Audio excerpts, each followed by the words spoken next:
श्री कृष्ण कहते हैं कि जो कार्य आज तुम्हें दर्द दे रहा है कल वही तुम्हारी सबसे बड़ी ताकत बनकर उभरेगा। झोंक दिया हुनर को मेहनत की भट्टी में, कुछ तो काबिल जरूर बनेंगे। घर बड़ा हो या छोटा ये मायने नहीं रखता, उस घर में एक दूसरे के प्रति प्यार और सम्मान कितना है ये मायने रखता है। घर की जिम्मेदारियां निभाते निभाते खुद की खुशी, खुद के सपने तक भूलने पड़ते हैं। अपनी वाणी को शुद्ध रखिए। संस्कारों की ये पहली अमानत होती है। अगर धैर्य करोगे तो मिलेगा, गुरूर करोगे तो गवाओगे। जीवन में खुश रहने के लिए एक ही मंत्र है, राधे राधे का चिंतन करो और चिंता करना छोड़ दो। व्यक्ति का नजरिया और बात करने का तरीका बताता है कि उसे संस्कार कैसे मिले। कपड़े तो ब्रांडेड खरीद सकते हैं लेकिन संस्कार किसी दुकान में नहीं मिलते। भरोसा स्टिकर जैसा होता है, दोबारा पहले जैसा नहीं लगता। जीवन को समझाने के लिए पीछे मुड़कर देखें और जिंदगी जीने के लिए हमेशा आगे देखें। वक्त और प्यार दोनों जिंदगी में खास होते हैं। वक्त किसी का नहीं होता और प्यार हर किसी से नहीं होता। कहने को तो बहुत सी बातें होती हैं पर असली सुकून चुप रहने से ही मिलता है। आज के समय की ये सच्चाई है कि जरूरत तय करती है कि बोलने का ढंग कितना देर तक मीठा रखना है। जब पीरा और कष्टकारी बोली दोनों सहन होने लगे तो समझ लेना इंसान समझदार हो गया है। माँ बाप की बातें और किताबें कभी धोखा नहीं देती। जिंदगी में अहमियत उसे ही दो जिसमें अहम ना हो। दिल साफ रखो और सबको माफ करो, जिंदगी हसीन हो जाएगी। हर इंसान के साथ इतनी खूबसूरती के साथ रिश्ता निभाओ कि लोग आपको खोने से डरे, आप लोगों को खोने से नहीं। कुछ कर्म ऐसे होते हैं जिनका प्रायश्चित नहीं होता, उसे कुदरत के नियमानुसार भुगतना पड़ता है। अगर रास्ता खूबसूरत हो तो पता करें किस मंजिल को जाता है, लेकिन अगर मंजिल खूबसूरत हो तो रास्ते की परवाह ना करें। आपका स्वाभिमान अगर किसी को अभिमान लग रहा है तो बिल्कुल लगने दीजिए। जो 2 पल में बदल जाते हैं वह विचार नहीं वहम कहलाते हैं। भरोसा जितना कीमती होता है धोखा उतना ही महंगा हो जाता है। ताश का जोकर और अपनों की ठोकर अक्सर बाजी घुमा देते हैं। कभी फुर्सत में अपनी कमियों पर गौर करना, दूसरों का आईना बनने की ख्वाहिश मिट जाएगी। नियत से ईश्वर खुश होते हैं और दिखावे से इंसान। मिली थी जिंदगी किसी के काम आने के लिए, पर वक्त बीत रहा है कागज के टुकड़े कमाने के लिए।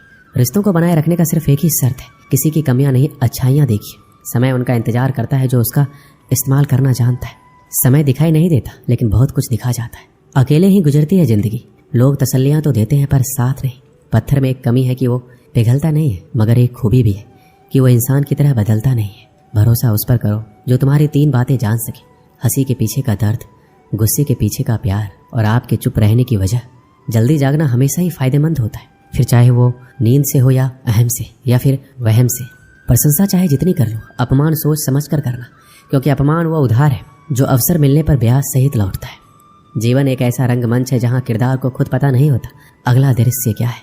रिश्तों की चाय में शक्कर जरा माप के रखना चाहिए। फीकी हुई तो स्वाद नहीं आएगा, ज़्यादा मीठी हुई तो मन भर जाएगा। प्रेम सदा माफ़ी मांगना पसंद करता है और अहंकार सदा माफ़ी सुनना पसंद करता है। इज्जत किसी इंसान की नहीं होती, जरूरत की होती। जरूरत खत्म तो इज्जत खत्म, यही दुनिया का सच है। जीवन में कभी भी मुसीबत आए तो किसी से मदद मत मांगना, क्योंकि मुसीबत थोड़ी देर की होती है और एहसान जिंदगी भर का रह जाता है। आप कब सही थे इसे कोई याद नहीं रखता, लेकिन आप कब गलत थे इसे सब याद रखते हैं। ठंड में हाथ काम नहीं करते और घमंड में दिमाग काम नहीं करता। छोटी छोटी बातों पर वही लोग गुस्सा करते हैं जिन्हें हमारी फिक्र होती है। बुराइयां ढूंढने का शौक है तो शुरुआत खुद से कीजिए, दूसरों से नहीं। जिंदगी में अगर खुश रहना है तो दूसरों की बकवास को अनदेखा करना सीखो। मुसीबत आए तो ये मत सोचना कि अब कौन काम आएगा, बल्कि ये देखना कि अब कौन साथ छोड़ कर जाएगा।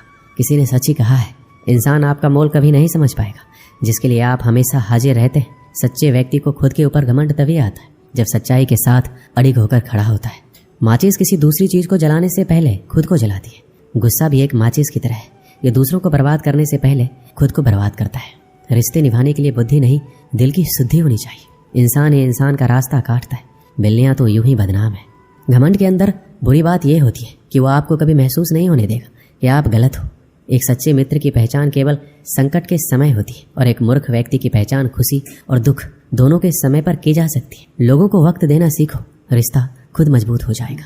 समझदार इंसान से की गई कुछ मिनट की बात हजारों किताबें पढ़ने से बेहतर होती है। दूसरे के घर में जाकर हंगामा वही लोग करते हैं जिन्हें उनके घर में कोई इज्जत नहीं मिलती।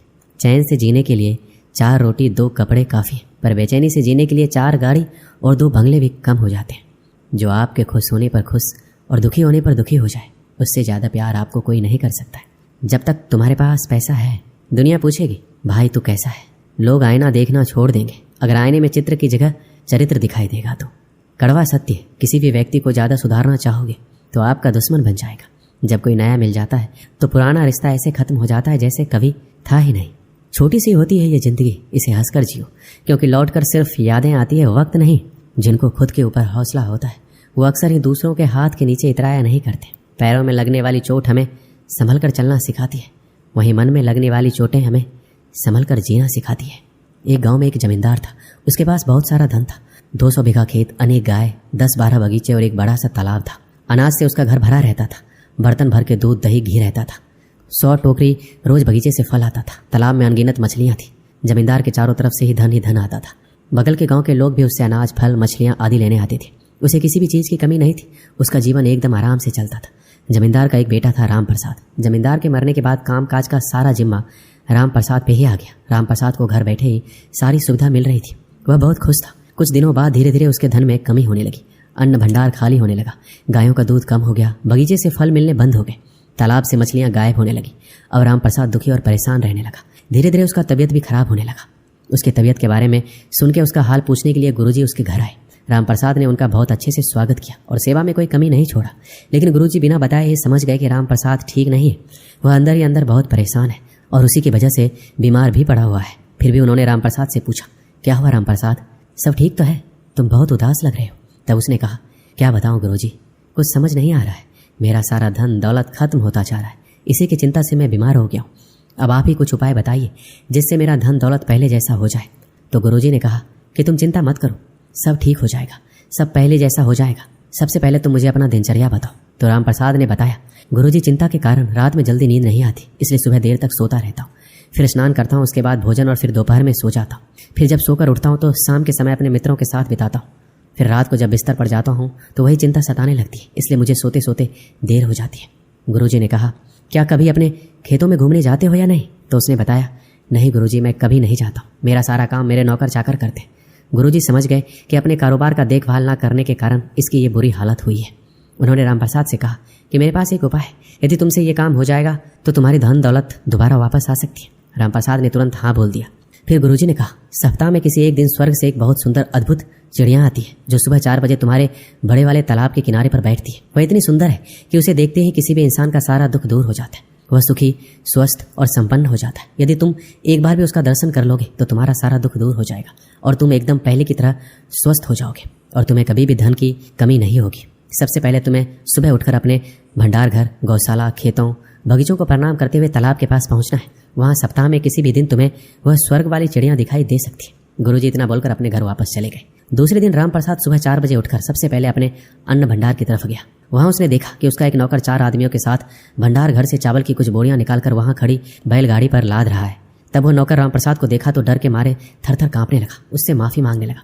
राम प्रसाद ने उससे चावल की बोरियां ले ली और नौकर को निकाल दिया। फिर वह बगीचे की ओर गया। वहां जाकर देखा कि बगीचे की रखवाली करने वाला अपने पूरे परिवार के साथ टोकरी में फल भरकर अपने घर की ओर ले जा रहा है। और जब वह अचानक राम प्रसाद को देखा तो उसके होश उड़ गए। राम प्रसाद ने उसे भी नौकरी से निकाल दिया। जब वह अपने खेतों में पहुंचा तो देखा कि गांव के कुछ लोग खेतों से अनाज के गट्ठर अपने सिर पर लेकर जा रहे हैं। राम प्रसाद ने देखा तो उन लोगों से अपना अनाज का गट्ठर वापस रखवाया और उन्हें एक कड़ी सजा दी। इसके बाद वह तालाब के पास पहुंचा।